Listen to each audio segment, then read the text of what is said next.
नमस्कार, माँ अच्छा में आप सबका स्वागत है। सो गाइज, आज का ये वीडियो बहुत ही इंटरेस्टिंग होने वाला है। आज की वीडियो में मैं अपनी C section delivery story share करने वाली हूँ। जो लोग पहली बार इस वीडियो को देख रहे हैं या जो लोग नहीं जानते हैं मुझे, उनको मैं बता दूँ। मेरी 2 बेटियां हैं। बड़ी बेटी 5 साल की होने वाली है, अभी दिसंबर में 2016 में वो हुई थी। फिर उसके बाद दूसरी बेटी मेरी अभी 1 महीने पहले हुई है, 15 अक्टूबर को। दोनों सी सेक्शन से हुए हैं। एक्चुअली मेरा एक व्लॉग चैनल भी है, तो व्लॉग चैनल में मैंने अपनी बेटी का बर्थ व्लॉग सब कुछ शेयर कर रखा है। तो उस चैनल पे बहुत ज्यादा रिक्वेस्ट आ रही थी कि मैं अपनी सी सेक्शन की जो स्टोरी रही हुई है, क्या ऑपरेशन थिएटर में जाने के पहले होता है, क्या ऑपरेशन थिएटर में होता है, मेरा क्या एक्सपीरियंस रहा है, सब कुछ मैं शेयर करूं। तो मैंने सोचा बेटर होगा इस वीडियो को मैं अगर माँ बच्चा पे डालूं तो चलिए आज की वीडियो को शुरू करते हैं। वीडियो का थोड़ा भी अच्छा लगे लाइक जरूर करिएगा, एंड मे बी ये वीडियो थोड़ी सी लंबी हो जाए तो आराम से बैठ के देखिएगा। तो चलिए शुरू से शुरू करते हैं। तो एक्चुअली जब मेरी बड़ी बेटी हुई थी वो सी सेक्शन से हुई थी, क्योंकि मुझे पेन नहीं आए थे तो सी सेक्शन के साथ जाना पड़ा था। और इसकी मैंने अलग से डिलीवरी स्टोरी शेयर कर रखी है, अगर आपको देखना हो तो डेफिनेटली देख सकते हो जाके। तो हुआ क्या था कि मेरी गायनिक ने मुझे बोल दिया था कि अब आपको एटलीस्ट 3 साल का गैप रखना ज़रूरी है, क्योंकि आपका एक बार सी सेक्शन हो जाता है तो आपकी बॉडी को थोड़ा टाइम चाहिए रिकवर होने में, और 3 साल का गैप आप एटलीस्ट मेंटेन करिएगा। तो हमारा भी वैसे भी ये था कि ठीक है, हमें 2 बच्चों के बीच में एटलीस्ट 3 साल का गैप तो रखना ही है। जब मेरी बड़ी बेटी अग्रिमा 3 साल की हुई तो हम लोग ने सोचा ठीक है अब प्लान करेंगे करके। सोचा ही सोचा, सोचते सोचने में ही कोरोना आ गया। जब वो कोविड आया तो आपको पता है वो 2-3 महीने ऐसे थे, लॉकडाउन आ गया था, तो उस वजह से बहुत डर गए थे कि कैसे हम डॉक्टर को दिखाएंगे, कैसे क्या ट्रीटमेंट होगा, कैसे क्या होगा। क्योंकि ऑब्वियसली आपको अगर आप एक बार प्रेग्नेंट होते हो तो आपको एक रेगुलर जो है वो आपको चेकअप कराने के लिए जाना पड़ता है। सितंबर अक्टूबर में जाके थोड़ा सा कम हुआ, कोविड के केसेस कम हुए, तो फिर हम लोग ने सोचा ठीक है अब प्लान कर सकते हैं करके। तो बस फिर मेरी जो बड़ी बेटी 4 साल की हो गई थी दिसंबर में। फिर उसके बाद मैंने कंसीव किया फरवरी में। और इस बार की प्रेगनेंसी पहली प्रेगनेंसी से बिल्कुल डिफरेंट थी। मतलब सिम्टम्स बिल्कुल अलग थे जो कि पहली प्रेगनेंसी में नहीं थे। केवल एक एसिडिटी ही ऐसी थी जो कि मुझे नन्नू के टाइम पे भी रही है और मेरी दूसरी बेटी सिद्धि के टाइम पे भी रही है। बाकी मैं दूसरे सिम्टम्स की बात करूं, जैसे वॉमिटिंग हो गया, और इस पर गम्स में भी स्वेलिंग थी, पिगमेंटेशन की प्रॉब्लम थी, साथ में हार्ट बीट में भी काफ़ी मतलब चेंजेस रहे हैं। एनीवे तो टॉपिक ही अलग है। तो लेकिन प्रेगनेंसी मेरी ठीक ठाक थी, मतलब फिर भी मैं एक्टिव थी थ्रू आउट माई प्रेगनेंसी। और आपने देखा भी है जो लोग ब्लॉग चैनल से जुड़े हुए हैं, तो 9 मंथ्स कैसे गए हैं। सी सेक्शन ही होना था मेरा सेकेंड डिलीवरी में भी। मेरी ड्यू डेट थी 19 अक्टूबर की। सी सेक्शन ही होना था, तो मेरे पास ऑप्शन था कि कब कर सकते हैं हम सी सेक्शन। तो डॉक्टर ने बोला था आप 19 तक की भी वेट कर सकते हो, बट हम लोग यहाँ पे थोड़ा सा मुहूर्त एंड ऑल ये सब बहुत ज़्यादा देखते हैं। तो 19 अक्टूबर को मूल नक्षत्र पड़ रहा था, तो फिर हमने सोचा चलो 15 अक्टूबर को ही करवा लेते हैं, क्योंकि और भी मतलब 16, 17, 18 को भी थोड़ा सा ऐसा था कि नहीं करवा सकते थे। तो 15 अक्टूबर को लाइक मुहूर्त भी अच्छा था, प्लस दशहरा था, नवरात्रि का 9वां दिन भी था, सब कुछ साथ में ही था। तो उस दिन फिर हमने सोचा चलो सी सेक्शन कराते हैं। तो डॉक्टर से हमने बोल ही दिया था, कंसल्ट कर लिया था कि हम 15 अक्टूबर को चाहते हैं सी सेक्शन कराना। तो डॉक्टर ने बोला था ठीक है, लेकिन आपको एक दिन पहले आकर के सारे टेस्ट कराने पड़ेंगे। तो हमने बोला ठीक है। तो हम लोग 14 को गए, सारा टेस्ट हुआ, अल्ट्रासाउंड हुआ, ब्लड टेस्ट हुआ। ब्लड टेस्ट में भी हर कुछ चेक हुआ, like blood level, blood sugar check हुई, एंड हीमोग्लोबिन का लेवल कितना है वो सब चेक हुआ। खैर मेरा 8th मंथ में हीमोग्लोबिन लेवल काफ़ी कम हो गया था, लेकिन फिर मेरी थोड़ी सी मेडिसिन चेंज हुए, आयरन सप्लीमेंट्स चेंज हुए, तो 9 मंथ में मुझे काफ़ी मतलब मेरा हीमोग्लोबिन लेवल सही हो गया था। एंड सेकेंड प्रेगनेंसी में बहुत ज़्यादा कॉमन है कि आपका जो हीमोग्लोबिन लेवल है वो कम हो ही जाता है as compare to first pregnancy. तो खैर ठीक है, मैं फिर 14 अक्टूबर को गई, सारे टेस्ट वगैरह हुए मेरे, वहाँ पर अल्ट्रासाउंड हुआ, रिपोर्ट सारी नॉर्मल थी। उन्होंने मुझे बोला कि आपको रात से ही मतलब 10 बजे के बाद से कुछ भी खाना नहीं है, इनफैक्ट पानी नहीं पीना है, कुछ भी खाना पीना नहीं है, क्योंकि ऑब्वियसली आपका मुझे और हाँ सी सेक्शन मॉर्निंग टाइम पे 12 से पहले ही करवाना था, तो इस वजह से रात से ये सारी चीज़ें मेरी स्टार्ट हो गई थी। तो और मुझे प्रेगनेंसी में बहुत ज़्यादा प्यास लगती थी, एसिडिटी होती थी, तो लगता था बस पानी पीते जाओ, पानी पीते जाओ। तो खैर 10 बजे के बाद से मैंने सब कुछ खाना बंद कर दिया था। खाना ही मैंने 8 बजे रात को खा लिया था, और उसके बाद बस थोड़ा सा पानी वानी पी के 10 बजे के बाद से क्या 9:30 9 o'clock से मैंने उसके से कुछ भी नहीं लिया था। लेकिन जब मैं सुबह उठी तो मुझे बहुत तेज से प्यास लग रही थी, रहा नहीं जा रहा था। तो मैंने सुबह 7 बजे 2-3 घूंट पानी पिया था, सही बताऊं। फिर उसके बाद बस फिर हम लोग मॉर्निंग में सुबह सुबह निकले और बहुत अच्छा लग रहा था। और सिंस मेरा सी सेक्शन पहले हो भी चुका था तो मुझे सी सेक्शन को लेकर के कुछ डर वर नहीं था कि अरे कैसे होगा, सर्जरी होने वाली है, क्या होगा करके, ऐसा कुछ भी नहीं था। मुझे तो बड़ी एक्साइटमेंट थी कि आज पता चल जाएगा और आज बेबी आ जाएगा करके। और खैर पहली बार भी जब मेरा सी सेक्शन हुआ था तब मुझे तब भी ऐसा कुछ नहीं था, बहुत आराम से मैं गई थी चिल होकर के। और मेरा जो ये ब्लड प्रेशर एंड ऑल है वो सब मतलब नॉर्मल ही रहा है हमेशा। एनीवे तो सुबह हम लोग पहुंचे वहां पर 7 बजे। हम लोगों ने रूम वगैरह लिया, मतलब हो गया। सुबह हम लोग रूम वूम में रहे, थोड़ा देर चिल किया है ना, आराम से रहे। फिर उसके बाद फिर बस थोड़ा देर बाद 10 बजे से प्रोसेस स्टार्ट हुआ और फिर वहाँ की नर्सेज आ रही थी और उन्होंने कुछ मतलब इंजेक्शंस भी लगाए, उन्होंने टेस्ट किया, उसके ऊपर मार्क करके टाइमिंग लिख दी थी, इतने बजे दिया है करके। फिर देख रहे थे वो उसका रिएक्शन क्या है, एलर्जी वगैरह तो नहीं हो रही है। और साथ में सेलन ड्रॉप वगैरह लगा दिया था और उसमें बहुत सारे एंटीबायोटिक्स और ये सब जा रहे होंगे, मुझे भी नहीं पता एंटीबायोटिक थे कि क्या थे, जो भी थे, बट उनसे बहुत सारे इंजेक्शन दे रहे थे। अब वो उसी से ही देते हैं इंजेक्शन, क्योंकि ऑब्वियसली बार बार आपके इंजेक्ट नहीं करेंगे उसको। जो जरूरी होता है वो भले इंजेक्ट कर दे, बट अदरवाइज वो आपका जो ड्रिप होता है उसमें ही डालते जाते हैं सारे इंजेक्शन को।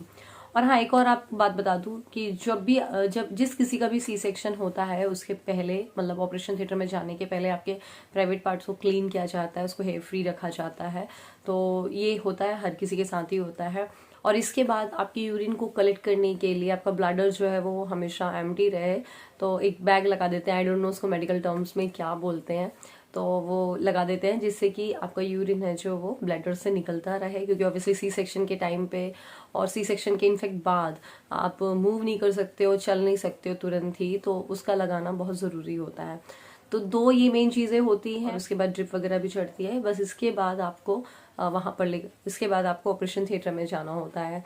और बस मैं भी चिल होके गई थी आराम से बढ़िया ऑपरेशन थिएटर में कि अब बस आधे घंटे में पता चलने वाला है कि बेबी बॉय है या बेबी गर्ल है।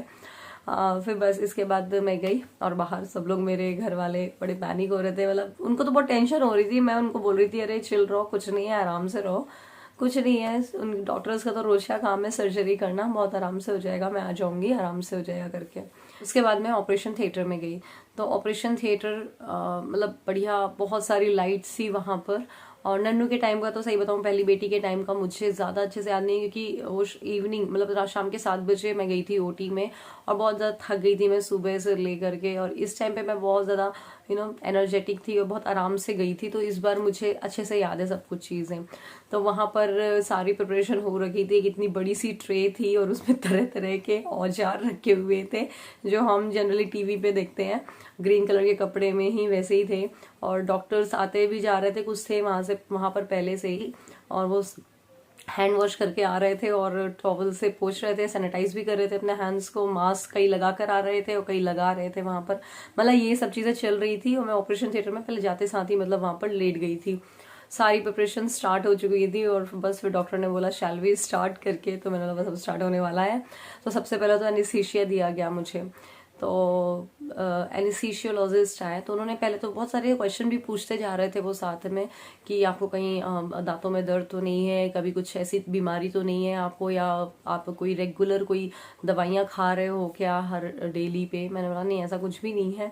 फिर बस उसके बाद उन्होंने मुझे बोला चलो ठीक है आप बैठ जाइए आराम से। तो मैं बस पहले लेटी हुई थी तो बैठ गई। उन्होंने मुझसे बोला कि सोनल आप बस आराम से बैठो, हल्का सा नीचे देखो, बिल्कुल भी मूव मत करना। मैंने कहा ठीक है।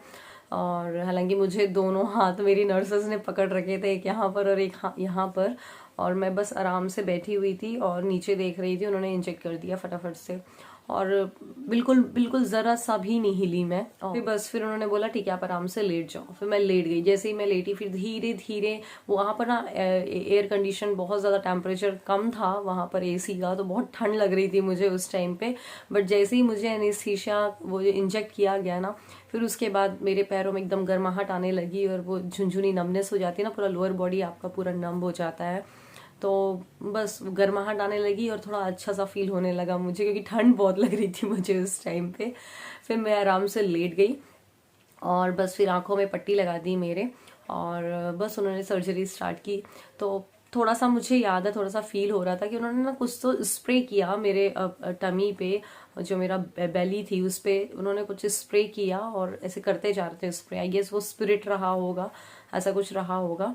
फिर बस उसके बाद नीचे क्या हो रहा है कुछ ये समझ आ रहा था, बट क्या हो रहा है एग्जैक्टली ये नहीं पता चल रहा था। तो जब सर्जरी हो रही होती है ना, तो आंखों में तो पट्टी बंधी होती है, लेकिन आप पूरे होश में रहते हो और थोड़ा सा लाइट वगैरह दिख रही होती है और समझ आता है कुछ तो हो रहा है। आपकी बॉडी ना ऐसा लगता है कि हाँ नीचे वाली मूव हो रही है एंड आप एक्चुअली उसको फील कर रहे हो, बस वो मूव होती जा रही है, कुछ तो हो रहा है। क्योंकि नीचे का जो बॉडी है वो मूव होती है, तो ऊपर का भी ऑब्वियसली थोड़ा सा पोर्शन है जो हमारा मूव करता है, तो इसलिए आपको लगता है कि हाँ नीचे कुछ तो चल रहा है। फिर और हाँ, ड्यूरिंग ऑपरेशन, हाँ मुझे एक बात याद आई, एक चीज हुई थी, मुझे ना वॉमिट करने का मन कर रहा था, मतलब हल्का सा ऐसा जी सा मिचला रहा था मेरा। मैंने डॉक्टर को बोला कि मुझे ऐसा लग रहा है मुझे वॉमिट आ जाएगी, तो डॉक्टर ने बोला कोई दिक्कत नहीं है, आप throw up, you can throw up, मतलब आप निकाल दो। उन्होंने साइड में बोला कुछ रहा होगा उस पर निकाल दो। मे बी मेरा ब्लड प्रेशर बढ़ गया हो या जो भी रहा हो मुझे नहीं पता, बट वो मतलब कुछ 10-12 सेकेंड के लिए ही रहा ऐसा फील जो हुआ मुझे। फिर मुझे अपने आप अच्छा लगने लगा, तो मैंने डॉक्टर को बोला कि I am feeling better now, और फिर नहीं हुआ ऐसा कुछ। लेकिन हाँ वो जो था ना वो टाइम पीरियड, उस टाइम पे मैं थोड़ा लगा पता नहीं क्यों ऐसा फील हुआ है, क्योंकि मुझे पहले सी सेक्शन में ऐसा कुछ फील नहीं हुआ। तो होश में तो रहते ही हैं हम, और मैंने पूरे 9 मंथ अब उसमें मैंने महामृत्युंजय का जाप किया है। जो लोग व्लॉग चैनल से जुड़े उनको पता ही है। तो बस वो जो ऑपरेशन चल रहा था ना, बस मैं वो तो महामृत्युंजय का मंत्र का जाप पढ़ रही थी, सच बताऊं मैं, ओम त्र्यंबकम यजामहे वाला, बस वही पढ़ते जा रही थी जब तक बेबी नहीं डिलीवर हो गया। फिर बस जैसे ही बेबी की रोने की आवाज आई, ओ माय गॉड, इतनी अच्छी फीलिंग होती है वो। पहले तो मेरा रिएक्शन ऐसा था, अरे बेबी आ गया, मतलब रोने लगा। पहले तो मैंने ये सोचा यार ये मेरे बेबी की रोने की आवाज है ना। फिर मैंने बोला ऑब्वियसली मेरे ही रोएगा, यहाँ ऑपरेशन थिएटर में तो और कोई होगा नहीं। लेकिन वो रोने की आवाज इतनी अच्छी थी, इतनी अच्छी लग रही थी आवाज। वो अलग ही फीलिंग होती है सच में, वो जब आप अपने बेबी का फर्स्ट क्राई सुनते हो, नो डाउट बहुत ही अच्छी फीलिंग होती है। मेरे तो फेस पे बस स्माइल ही थी और मैं बार बार पूछ रही थी बेबी ठीक है ना, बेबी अच्छा है ना, और बेबी क्या है, बेबी गर्ल है या बेबी बॉय है।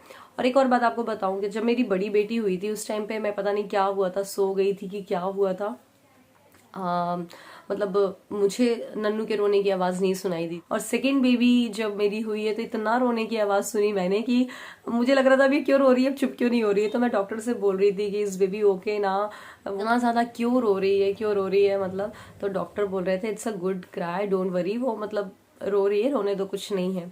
उसको नहला वहला रहे होंगे, क्लीन कर रहे होंगे, जो भी है। तो साथ में पीडियाट्रिशियन भी थे हम। अब देखो आप जब पेरेंट बनते हो तो आपको सबसे ज्यादा एक्साइटमेंट तो इसी चीज की होती है कि बेबी बॉय है कि क्या बेबी गर्ल है। तो ऑपरेशन चल रहा है, मेरे को टाँके लगा रहे होंगे, जो भी कर रहे होंगे, बट मैं उनसे ये पूछ रही थी बस आप ये बता दो कि इट्स बेबी गर्ल और बेबी बॉय। बता ही नहीं रहे थे। मे बी इस वजह से नहीं बता रहे हो, मेरा ऐसा मानना है कि सिंस मेरी एक बेटी है, पहले से बड़ी बेटी थी, तो डॉक्टर को ये ना लग रहा हो कि मुझे जब पता चलेगा कि बेबी गर्ल दोबारा हुई है तो पता नहीं मेरी बॉडी कैसे रिएक्ट करेगी, मैं क्या करूंगी, मैं कैसे रिएक्ट करूंगी। मुझे ऐसा लग रहा है, ये रीजन हो सकता है, बट डॉक्टर ने नहीं बताया। जब मेरा सब कुछ हो गया, उन्होंने स्टिचेस वगैरह लगा दिए, तब उसके बाद बोला कि दिखा दो इसको। तब उन्होंने दिखाई, पिंक कलर के ड्रेस में, बहुत ही प्यारी सी और सीधी थी, और जो कि सिसक रही थी क्योंकि वो रो चुकी थी, मतलब तो बहुत ज्यादा मतलब प्यारी सी लग रही थी, और जैसे कि बहुत दया आ रही थी मुझे उसको देख करके, बोलना चाहिए। फिर मैंने बोला, डॉक्टर ने बोला कि दशहरे के दिन आपके घर में देवी आ गई है। मैं कोई बात नहीं, सब अच्छा है, बढ़िया है। उन्होंने फिर इसकी स्ट्रेचर लेकर आए और मुझे उस स्ट्रेचर पे रख दिया गया, एंड बस फिर मुझे लिफ्ट से ले गया मेरे रूम पे, रूम नंबर 102 में। स्ट्रेट लेटी थी मैं, और मुझे लग रहा था मैं सिद्धि को ले लूं, बट ले नहीं पा रही थी मैं, और बस मैं ऐसे गर्दन कर करके उसको देख रही थी, क्योंकि वो सबके पास सब लोग ले रहे थे उसको, तो मैं बस गर्दन टेढ़ी कर करके देख रही थी कि कैसी ये करके। और फिर उसके बाद बस ब्रेस्ट फीड तो आप उस दिन करा नहीं पाते हो क्योंकि आप सी सेक्शन पे, लेकिन मैंने 24 आवर्स के अंदर ही उसको फीड कराया था, मतलब नेक्स्ट डे। मैंने नेक्स्ट डे मॉर्निंग में उसको फीड कराया था। पहले बेबी से ना होने से बहुत आपको आइडिया लग जाता है फीड कैसे कराना है, बच्चा लैच करने लगेगा ना तो फिर अपने आप हो जाता है काम। तो बस फिर मैंने नेक्स्ट डे मॉर्निंग से उसको फीड कराना स्टार्ट कर दिया था। फिर हो गया, फिर मुझे नींद ही नहीं आ रही थी, मैं उस दिन मतलब जग सा ही रही थी, और फिर थोड़ा देर बाद लाइक जब मेरा उसका एनेस्थीसिया का बोलना चाहिए पूरा जो असर चला गया था ना, फिर मुझे पेन स्टार्ट हुए, स्टिचेस में बहुत बुरे पेन होते हैं वो। कई लोग पूछ रहे थे व्लॉग में कि दीदी इतना ज़्यादा पेन होता है क्या, हम सह नहीं सकते हैं क्या? तो देखिए डॉक्टर्स क्या करते हैं, पेन किलर इंजेक्ट कर देते हैं, जो आपका सैलिन ड्रॉप होता है ना, ड्रिप होती है उसी में ही डाल देते हैं। तो कई बार पहले से डाल देते हैं शायद, तो वो फील नहीं होता है, बट कई बार वो जब पेन स्टार्ट हो जाते हैं तब डालते हैं। तो जब मुझे पेन लगा, मतलब पेन हो रहा था, तब मैंने नर्स को बोला कि यार मुझे बहुत ज़्यादा पेन हो रहा है स्टिचेज में, अब मुझसे मैं नहीं सहन नहीं कर पा रही हूँ। तो फिर उन्होंने मुझे पेन किलर दे दिया। तो जनरली सी सेक्शन में पेन किलर देते ही हैं ऑब्वियसली, तो इसलिए दर्द कई लोगों को बिल्कुल पता ही नहीं चलता है, कई लोगों को थोड़ा देर का होता है दर्द। फिर उसके बाद बिल्कुल दर्द नहीं दिया। बस 24 आवर्स के बाद डॉक्टर ने मुझे वॉक करने की परमिशन दी। वॉक तो नहीं एकदम से, पहले आप उठो, थोड़ा सा मूव करो, पैरों को ऊपर करो, देन थोड़ा सा आप बैठो बेड के ऊपर, थोड़ा सा खड़े हो फिर पैरों पे, देन मूव करो, देन मतलब वॉक करो। तो ऐसे करके फिर 24 आवर्स के बाद मुझे थोड़ा थोड़ा वॉक करने को मिला। फिर रोज वॉक करना था सुबह एंड शाम। फिर बस धीरे धीरे वॉक करने लगो, सब कुछ नॉर्मल हो जाता है। हालांकि कई लोगों ने मुझे बोला है सी सेक्शन पे कैसे आपने रिकवर किया है, क्या क्या खाया है, इसकी मैं अलग से वीडियो बनाऊंगी। एंड बस तो ये था मेरी डिलीवरी स्टोरी। अगर आप चैनल पे नए हैं तो चैनल को सब्सक्राइब भी जरूर करिएगा, और अगर आपको मेरी बेटी से मिलना है, मेरी फैमिली से मिलना है, तो आप मेरे व्लॉग चैनल को सब्सक्राइब कर सकते हो, लिंक मैं डिस्क्रिप्शन में डाल दूंगी। उम्मीद करती हूँ ये वीडियो आपको अच्छा लगा होगा, और थोड़ा भी अच्छा लगा है तो लाइक जरूर करिएगा। Thank you so much.